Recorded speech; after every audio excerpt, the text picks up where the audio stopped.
Madam మీ పేరు? శివపార్వతి అండి, అధికార ప్రతినిధి. మేడం ఇక్కడికి వచ్చారు కదా, ఎన్ని రోజుల నుంచి వర్క్ చేస్తున్నారు? అసలు ఎలా ఉంది మేడం ఈ ప్రజా దర్బార్?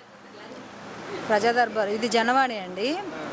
జనసేన పార్టీ నుంచి అర్జీలు తీసుకోవడం స్టార్ట్ చేసి, అంటే ప్రతి ఎమ్మెల్యే రెండు రోజులు ఉండేలాగా 21 ఎమ్మెల్యేలు ప్లస్ ఇద్దరు ఎంపీలు, మొత్తం 23 మంది 23 రోజు, అంటే దాదాపు 46 రోజులు వరుసగా షెడ్యూల్ వేశారు. ఈలోపు రాష్ట్రంలో ఉన్న ప్రజలందరూ ఎవరికి సమస్యలు ఉన్నాయో వాళ్ళు ల్యాండ్ ఇష్యూస్ కానీ, ఫ్యామిలీ ఇష్యూస్ కానీ, లేకపోతే వాళ్ళకి ఏది ఇబ్బందికరంగా ఉందో, వైఎస్ఆర్సీపీ ప్రభుత్వంలో ఎంత ఇబ్బందులు పడ్డారో వాటికి రిలేటెడ్గా కొంతమంది రైతులు వస్తున్నారు, విద్యార్థులు వస్తున్నారు, అన్ని రకాల ప్రజలు వస్తున్నారు సమస్యలు అంటూ. వాళ్ళ సమస్యలు అర్జీలు తీసుకోవడం జరుగుతుంది. అవి లోకల్ స్థాయిలో అయితే వెంటనే అక్కడ సెట్ అయిన ఆఫీసర్స్కి కాల్ చేయడం జరుగుతుంది. అలాగే ఎమ్మెల్యేస్కి కాల్ చేస్తున్నాం, ఫార్వర్డ్ చేస్తున్నాం. వాళ్ళు తీసుకొచ్చిన ఇష్యూని రిజాల్వ్ చేయడానికి మ్యాక్సిమం ట్రై చేస్తున్నాం. ఇఫ్ ఇన్ కేస్ కొంచెం ఒక టైం పట్టేలాగుంటే దాన్ని డిప్యూటీ సీఎం గారికి ఫార్వర్డ్ చేయడం జరుగుతుంది. అసలు ఎక్కువగా ఏ సమస్యలు వస్తున్నాయండి ఇక్కడ?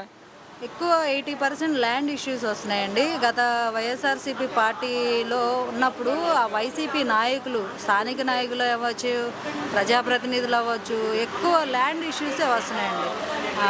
సామాన్యులు భూములు ఆక్రమించేసుకొని లింక్ డాక్యుమెంట్స్ ఉన్నా కూడా ఏదో ఒక లిటిగేషన్స్ తోటి వాళ్ళ పేరు మీద ట్రాన్స్ఫర్ చేయించుకొని మాది అంటూ కొంతమందిని గెంటేసిన పరిస్థితి, అలాంటివి చాలా ఇష్యూస్ వస్తున్నాయి.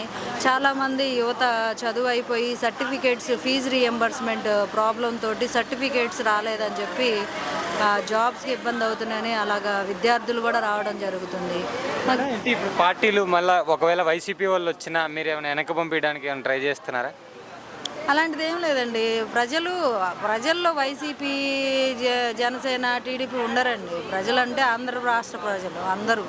సో అందరి సమస్య అందరికీ ఉంటుంది. అది పార్టీలకు అతీతంగా, రాజకీయాలకు అతీతంగా చేస్తున్న జనవాణి ఇది. ఎందుకంటే టీడీపీ వాళ్ళు వీళ్ళు అని చెప్పేసి కొన్ని పథకాలు ఇవ్వడం ఆపేశారు కదా, ఇప్పుడు కూడా అలా జరుగుతుందంటారా?